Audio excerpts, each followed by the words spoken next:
wabasu panthongni nungaibasu tingkhangni mikup ama nungsina loinabani hena fei thamoi kada thupnari nangi nungsi fitupna mikup amada nungsibi hengatpa ngammi amuksu kaihenba ngammi kallida nungsi nangi mayai leimaida choijaina nakelakhiba photosing ado nganba makut aduna amamamta oina khungatlaga yengli lechulna angang oiringaigi lekhom itairaduna kapa photo machin manal punna minnanaba mamagi photo amasu yauramli adubu nganba akonbada yauramba photo aduda ngakna yengli mani nganba mahaki photo ni mani ningaidana tumlingaida kapkhiba photo oiraba mali photo sing ado nakanda sasa thamlaga makhatana chemai amamamta faktuna pai wahani khaludi punsisi amukhanna adubu nuksiba haibasina wahale nanjen makal yami nuksiba adubu makal khudingna aibu chaina piri thamoi ki nuksiba mabo aigi oiri khaluba adubu tasingna di oiramjai karigino mane ki naktagi lapthokliba aina kesaba khuding samai libiriba mathangi page da mayuse taptai thakchilaga chajat yam ngangi adubo thidana ibo magi lina bimakni khankre pokpagi mahiyali tharamliba wahai khara adudani nganba mamilau thorakpa numituki thodokto aibo oina leiriba wahai aduna loina niksing halakli mathang makhatana panaba tawrakpadadi wahai ama fawba yauramjai karimta yauramjai nganba mamito chenu isingduna lei thamoi ado karino khangdaba maring marangba ama fawrakle mana nungsibado asum helakpanara khudakta mikuptumada magi mamangda lechul mahakpo lephanninglakle nganba mathaktagi makhada kumtharaklaga mamada ima lechuldi khangdene kadailanu machatkhibane nganba wa makhata khidre karibu khallibano matamdi thengzinkhre namidangi pung 10 mukta sinkharbani nganba lechulna sungan halaktaba duda mamagi manakta changlaktuna ima lechul laktri mabu kaida chatni haramge ai su kidawrabano khalamlibani natte nangonda magi mapamgi phone number ga yawbro ihawbani ma amta tawraga yenge nganba phone adu puthokhiduna nganthoida call tawrae nganthoi su pai khalakle hello lechul lakbra asuk thenglakan sida kamaina laktorige ngasai su laamdabra laamde kidawrage lechuldo kaida chatkrabano khangde hojik phawba yumda laktriye kaino haiduba amta thiru soko tanuda thokhiba thodokada amuk tahanba pamde nganba swai lawe makhata na wanganglamda phone adu kakthatlaga ima ai thiruge lakde haire natene police daga case ama palhobana phagadawri bro ayang lage ma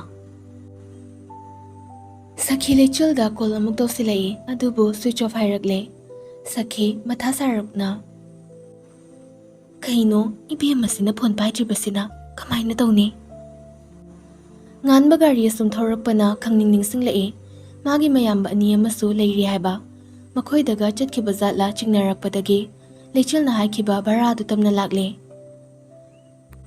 room hanglaga makhoi gi room tamna kakhatlakle thong ado londuna di leiramle nganba mapandagi thong ado thille manung aduda mi leiramba male thong ado tamna hangtorae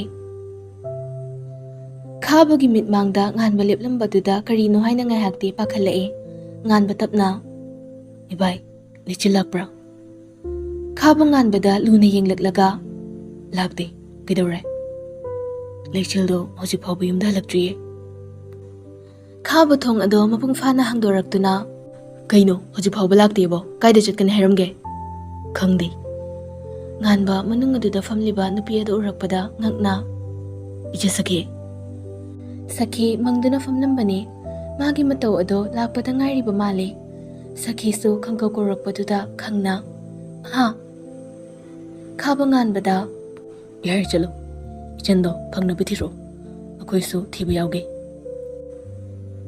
nganba makhata da chutkina bahonaragle sakhi proper prangsilaktuna nganba Nganba thanglamba khongthang chaplep-khiduna onthorei.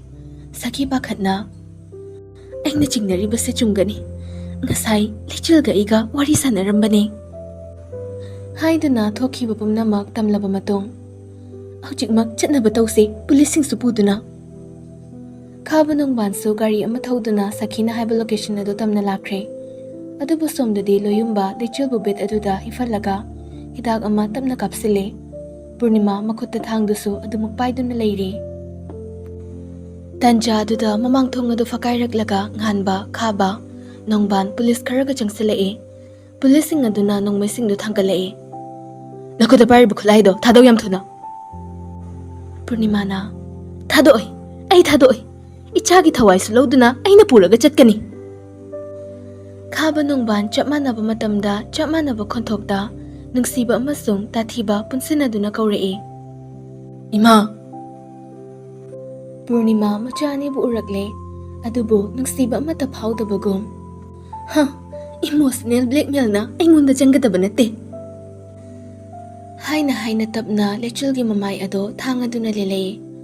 Upai leite pulising ado makuthaba tari. Khanghaude kapthorakpa nongmai ado nganba mami chejet uisinke. Kaplakpa nongmai aduna Purnima amadi loyumba pankre. Nganba mamit ado pangthorakpadadi lechil betadi leiramdre lemai aduda taduna leiribado ubada nungsibi magi manaktamna changsilaktuna mamai ado paiduna. Macha dadagi macha nang dadabu warubro law chatlasi dadana nang bulawba lai. Adubo napangbi amagi matawgum lonthoktabi amagi pangkhakkum nganglakidre kumlakidre wahai ama fawba machiladudagi. Dada nangbo aina kaidawnungda thadokloi haiba nungsiba wahai ado tagi haiba fangkhidre. Pulis nupi khara changsilaklaga Purnima bu phakre. Adubo laibak thiba amadi loyumba mafam aduda asiba thawa yaudraba hakchang oina oihorido. Lechilbu hospital da yamna thuna pukhatkre. Hek yaukibaga emergency room da hana pusinkhe. Nganba mathasana imungi misingda pawado tamme. Makhoigi imungi mi loyaw hoige adagi lechil hoigisu ngasidi mafam aduda punna tillare. Mayam ado wana amasung pakhatna leinaribani. Doctor ama isuk-sukpa maithongda thoklai. Nganba doctor aduda nanghoroi matagong fachangsile. Doctor lechil. Doctor ado nagsasar achauba mo hantoi. Nupi macha sige pipuk nang diyariba angang asidi kanba ngamdre. Nupi ase ngihan lakpa ngay minarase. Hairam laga mafam adudagi thokre. Mayam ado kapasu yawi. Numid adumadi lechil gyan takhidre. Mayam ado ayung anta aduda mikap thoklakle. Adu fawba lechil gyan laktaba aduda mayam ado pakhatnarabani. Nganba lechil bo yengningkhibana mathamoy ado thamatladuna changlakpani. Mitluda pirang horii lechil mabo amukta ukhidriba amagi mawongda yenglaga manakta tapna changsili. Aduga makuk aduda mahaki makhut aduna tapna yamna nungsina nalaga. Macha nangbugian laoba dadawariba aikhoini punna leiminasiba. Lechil tapna makhut adu lenglakle nganba lechil gi lenglakliba makhut aduda pairee. Lechil sumamit adu urum panglaklaga nganbagi makhut adubu thadokpa yade matagum yamna chetna paisilai. Macha lechil nokpasu nokhidre nokningdabra natraga nokpa ngamdrabra. Pairamba nganbagi makhutto tamna thadokre aduga sorado chawna honkatlai. Nganba pakhatna chenthore. Doctor lechil saginum tokre amukta yengbiyo. Doctor sing adusu amuk chansilakladuna yengli. Asomda Nungshi masu pawado taraduna Manipur da thoklai. Hospital ado yorakpana hatu adu jansilaklaga. Je Loyana tanuki mamangda lipsinkre. Tanu loyabu kirup yenglaga. Ayi lambi thado nangingonda wangalakano nanga iga mariso amata leinade. Hairam laga loyabu na thairam chatkinabu hotnarakpani. Adubu loyana khutlai thuna phakre. Naubi wahai mingo adudani tanu thamoi ado themjinba phajinjaba ngamlaktaba loya tapna makhatare. Naubi nang ꯑꯩꯕꯨ ꯋꯥꯔꯨꯕ꯭ꯔꯣ? ꯋꯥꯔꯨꯕꯗꯤ ꯐꯥꯎꯔꯝꯒꯅꯤ. ꯑꯗꯨꯕꯨ ꯋꯥꯔꯨꯕꯗꯣ ꯂꯥꯞꯅ ꯊꯝꯈ꯭ꯔꯣ. ꯋꯥꯔꯨꯕꯒꯤ ꯃꯇꯝ ꯍꯦꯟꯈ꯭ꯔꯦ ꯅꯥꯎꯕꯤ. ꯏꯀꯥꯏ ꯈꯪꯗꯕꯤ ꯃꯩꯊꯥꯕꯤ ꯇꯥꯍꯟꯈꯤꯕꯁꯨ ꯅꯪꯅꯅꯤ. ꯅꯨꯄꯤ ꯑꯃꯅ ꯏꯀꯥꯏꯒꯤ ꯄꯨꯝꯅꯃꯛ ꯂꯥꯞꯅ ꯊꯝꯈ꯭ꯔꯒ ꯅꯅꯥꯛꯇ ꯅꯛꯂꯛꯄꯗ ꯏꯀꯥꯏꯕ ꯈꯪꯗꯕꯤ ꯇꯥꯍꯟꯗꯨꯅ ꯑꯩꯅ ꯅꯪꯕꯨ ꯄꯥꯝꯖꯕ ꯃꯥꯡꯍꯟꯈꯤꯕ. ꯌꯥꯔꯦ, ꯑꯁꯤ ꯇꯣꯛꯂꯁꯤ. ꯑꯩꯅ ꯂꯥꯛꯂꯤꯁꯦ ꯅꯪꯒꯤ ꯅꯠꯇꯦ, ꯆꯦꯒꯤꯗꯃꯛꯇꯅꯤ. ꯅꯪ ꯎꯗ꯭ꯔꯕꯁꯨ ꯆꯍꯤ ꯀꯌꯥ ꯄꯨꯟꯁꯤ ꯑꯁꯦ ꯂꯦꯟꯕ ꯉꯝꯒꯅꯤ. ꯑꯗꯨꯕꯨ ꯆꯦꯗꯤ?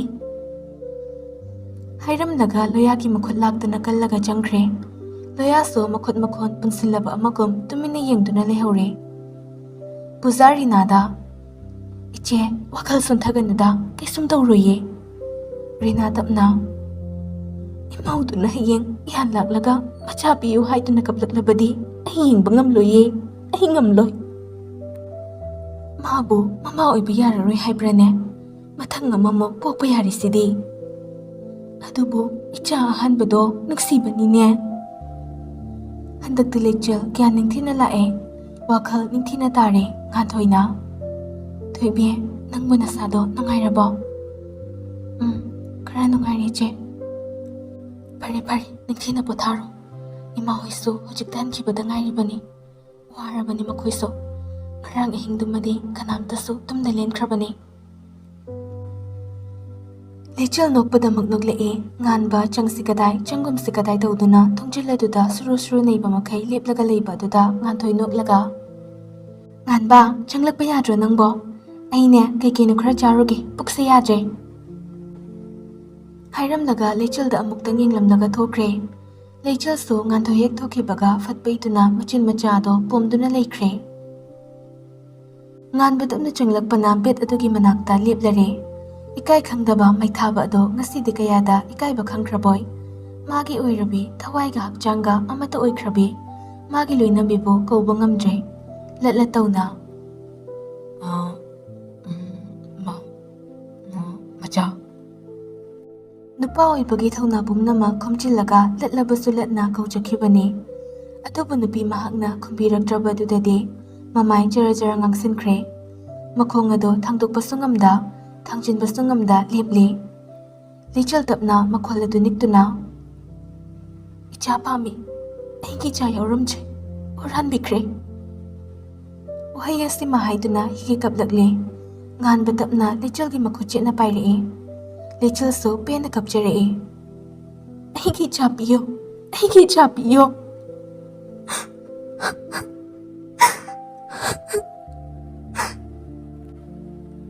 ꯉꯥꯟꯕ ꯃꯥꯁꯨ ꯂꯩꯆꯜꯅ ꯀꯞꯄꯗ ꯎꯔꯒ ꯃꯈꯣꯜ ꯑꯗꯣ ꯅꯤꯛ ꯅꯤꯛ ꯂꯥꯎꯅ ꯍꯨ ꯈꯣꯡꯕ ꯃꯈꯩ ꯀꯞꯊꯣꯔꯛꯂꯤ. ꯊꯥꯖꯔꯨꯗꯦ ꯑꯁꯤꯒꯨꯝꯕ ꯂꯝꯆꯠ ꯑꯃꯁꯨ ꯂꯣꯠꯇꯨꯅ ꯌꯥꯎꯔꯝꯈꯤꯅꯤ ꯍꯥꯏꯕ. ꯀꯞꯂꯝꯕ ꯂꯩꯆꯜ ꯇꯨꯃꯤꯟꯅ ꯂꯩꯗꯨꯅ ꯉꯥꯟꯕꯒꯤ ꯃꯇꯧꯕꯨ ꯇꯤꯡꯉꯛ ꯇꯤꯡꯉꯛ ꯌꯦꯡꯗꯨꯅ, ꯀꯩꯒꯤ ꯀꯞꯄꯤꯕ ꯅꯪꯅ? ꯃꯈꯣꯜ ꯑꯗꯨ ꯅꯤꯛꯅ, ꯑꯩꯒꯤꯁꯨ ꯏꯆꯥꯅꯤ, ꯃꯃꯥ ꯅꯣꯏ ꯈꯛꯇꯔꯣ ꯃꯆꯥ ꯅꯨꯡꯁꯤꯕ? ꯃꯄꯥ ꯑꯩꯈꯣꯏꯗꯤ ꯅꯨꯡꯁꯤꯗꯕ꯭ꯔꯣ? ꯅꯪꯒꯤ ꯅꯆꯥꯔꯣ ꯃꯥꯗꯣ? ꯌꯨꯝꯗ ꯍꯦꯛ ꯍꯟꯕꯒ ꯑꯩꯈꯣꯏꯅꯤ ꯗꯥꯏꯚꯣꯔꯁ ꯇꯧꯔꯗꯕꯅꯤ. ꯑꯁꯦꯡꯕ ꯑꯉꯥꯡꯗꯨꯒꯤ ꯃꯄꯥꯒ ꯑꯃꯨꯛ ꯍꯤꯡꯖꯔꯒꯦ. ꯃꯆꯥ, ꯑꯩ ꯂꯥꯜꯂꯤꯕ, ꯑꯩꯒꯤ ꯏꯆꯥꯅꯤꯕ. ꯑꯩ ꯑꯃꯨꯛ ꯍꯟꯅ ꯅꯪꯉꯣꯟꯗ ꯀꯩꯝ ꯍꯥꯏꯔꯣꯏ. ꯅꯨꯄꯥꯅꯤ ꯑꯁꯤꯕꯨ ꯍꯣꯃꯣꯒꯤ ꯂꯝꯆꯠ ꯑꯃ ꯍꯦꯛ ꯂꯣꯏꯅꯔꯗꯅ. ꯉꯥꯟꯕ ꯂꯩꯆꯜꯕꯨ ꯈꯪꯀꯣꯟ ꯀꯣꯟꯁꯤꯜꯂꯛꯂꯤ. ꯇꯅꯨ ꯊꯣꯡ ꯑꯗꯨ ꯏꯜꯂꯨꯕꯅꯤ. ꯇꯧꯔꯝꯂꯤꯕ ꯑꯗꯨ ꯎꯕꯗ ꯃꯃꯤꯠ ꯂꯥꯎꯊꯣꯛꯇꯨꯅ ꯇꯨꯡꯍꯟꯗꯨꯅ ꯑꯣꯟꯊꯣꯔꯛꯄꯗ ꯂꯣꯌꯥꯗ ꯑꯃꯨꯛ ꯊꯨꯝꯖꯤꯜꯂꯤ. ꯇꯅꯨ ꯂꯥꯎꯒꯦ ꯇꯧꯔꯛꯄꯅꯤ. ꯂꯣꯌꯥꯅ ꯃꯆꯤꯟ ꯑꯗꯨ ꯃꯦꯟꯈ꯭ꯔꯒ, ꯂꯥꯏꯅ ꯌꯥꯗꯦ, ꯅꯪꯕꯨ ꯑꯩꯒꯤꯗ ꯑꯣꯏꯔꯣ ꯍꯥꯏꯔꯝꯂꯤ. ꯍꯧꯖ ꯍꯧꯖ ꯅꯨꯃꯤꯠ 8ꯅꯤꯃꯨꯛ ꯍꯧꯈ꯭ꯔꯦ.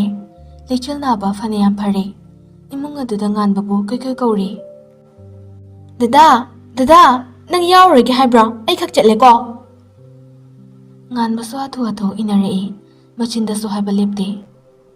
ꯇꯅꯨꯗ ꯕꯥꯔꯇꯣꯟꯁꯦ ꯀꯔꯝꯕ ꯁ꯭ꯇꯥꯏꯜ ꯄꯥꯝꯃꯤꯅ ꯍꯪꯉꯝꯕꯅꯤ. ꯂꯩꯆꯜꯁꯨ ꯆꯠꯅ ꯆꯠꯅ, ꯒꯥꯔꯤꯁꯦ ꯁꯠ ꯁꯠ ꯊꯧꯗꯣꯔꯛꯑꯣ. ꯉꯥꯟꯕꯁꯨ ꯒꯥꯔꯤ ꯑꯗꯣ ꯊꯧꯗꯣꯔꯛꯂꯒ ꯂꯥꯛꯂꯤ. ꯑꯅꯤꯃꯛ ꯁꯖꯤ ꯋꯥꯖꯦꯜ ꯇꯝꯅ. ꯃꯐꯝ ꯑꯗꯨ ꯌꯧꯕꯒ ꯂꯩꯆꯜ ꯀꯨꯝꯊꯔꯛꯇꯨꯅ ꯆꯪꯂꯛꯏ. ꯄꯨꯔꯅꯤꯃꯥ ꯑꯝꯇ ꯎꯅꯖꯒꯦ ꯍꯥꯏꯈꯤꯕꯒ ꯂꯣꯏꯅꯅ ꯄꯨꯔꯅꯤꯃꯥꯒ ꯎꯅꯔꯝꯃꯤ ꯂꯩꯆꯜ. ꯂꯩꯆꯜꯅ, ꯏꯃꯥ, ꯅꯆꯥꯅ ꯄꯨꯟꯁꯤꯗ ꯉꯁꯤ ꯐꯥꯎꯕ ꯑꯐꯕ ꯊꯕꯛ ꯑꯃꯠꯇꯁꯨ ꯇꯧꯔꯛꯇ꯭ꯔꯦ. ꯃꯁꯤ ꯄꯨꯝꯅꯃꯛ ꯏꯃꯥꯅꯅꯤ. ꯏꯃꯥꯕꯨ ꯅꯨꯡꯁꯤꯕꯅ imagi lamangidamak khanduna fattabana lamjing lapani. Maithongdadi ungon minokna leitingi. Adubo thamoidadi chaithingna ayuna thillabani. Purnima makok nonduna hairi. Ima lali, macha thoibi, ima lali. Ima na fattaba tawkhibado isatagi khalluri. Mama amagi magun ngakpa ngamdre. Asuk phasaba, asuk tangba. Malem masida khwaidagi mamal leiba mama haibasigi magul ai ngakpa ngamdre. Mathang mapuktum leiramlabadi ai ngakpa ngamba oigi. Imagi thoibi. Hairamduna mamai leituna changkhre. Leichil pendana lauhawi. Maithire, nang maithire. Ai nangbu nungsidre. Leichil mapi ado teithok mapanda thoklakle. Nganbasu hengki ama lauthoraklaga pirae. Leichil sa lauraga teithoe. Lau. Dada, ai chatkragi. Nganba ngakna. Kay. Ai chatkragi. Nang mamukhanna ai wahallaroigi. Nganba lumna yenglaklaga. Ahibo thawai yaotraba akhangbak jangoina uba pambra. Pamdi, adunani haisi. Leichil, dadagi nungaibase nang mamuk thukaigi khanbra. Leichil machindo fochinduna laikre. Mayum yaurapadadi makhoigi imungi mi loina punduna karigumba aruba wa ama khanaduna leirami. Nganba ngakna. Ima, kay matangno? Loya fuk hawgalaklaga. Tamo, handaki matang sidi khwaidagi tanja sabani. Akhoigi paisasingse pullaga lam amatana hawdaba yadri.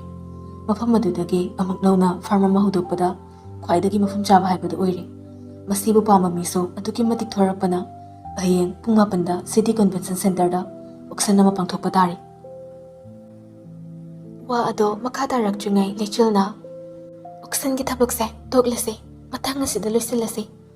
Ngasi lotna agi thamoida nuksibagi nuksi auction pangthoklibase awaba kaya tari. Lausakrasano apamba moy ai pamdi. Ngan banuk laga.